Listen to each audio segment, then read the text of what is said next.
बिस्मिल्लाहिर्रहमानिर्रहीम अस्सलामु अलैकुम रहमतुल्लाहि व बरकातुहू। दोस्तों कैसे हैं आप सब? मैं उम्मीद करता हूं कि आप सब खैरियत से होंगे। दोस्तों आज की हमारी वीडियो दो बातों पर मुश्तमिल है, एक हदीस शरीफ और दूसरा चांद की तारीख। आज की हदीस शरीफ तीन बंदों की दुआ रद्द जाया नहीं होती। सैयदना अबू हुरैरा रज़ी अल्लाह तआला अन्हु बयान करते हैं कि रसूलुल्लाह सल्लल्लाहु अलैहि वसल्लम ने फरमाया, तीन दुआओं की कबूलियत में कोई शक नहीं।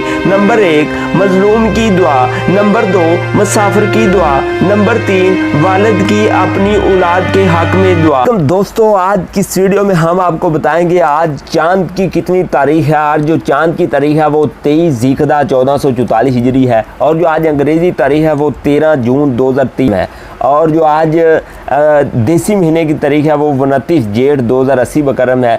दोस्तों अगर आप इस चैनल पर पहली बार इसको सब्सक्राइब कर लें, हम रोज़ाना की बुनियाद पर इस पर चांद की तारीख और इसी तरह से ही बहुत ज़्यादा इन्फॉर्मेटिव डाटा शेयर करते हैं, इंशाल्लाह जो आपके इल्म में ज़रूर इजाफ़ा करेगा। अगर आप इस चैनल को सब्सक्राइब करते हैं इंशाल्लाह आपकी ज़िंदगी बदल जाएगी, हमारा ये दावा है।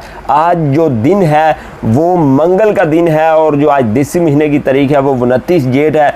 ईद उल अज़हा में जो बाकी दिन है वो 16 या 17 दिन बाकी रह गए। अगर इस चैनल पर पहली बार आएँ काइंडली इसको सब्सक्राइब करिएगा, अपनी ज़िंदगी का हिस्सा बनाइएगा। इंशाल्लाह हमारा ये दावा कि हमारा ये चैनल आपकी ज़िंदगी बदल देगा। इसी के साथ ही इजाज़त दीजिएगा। अल्लाह हाफिज़।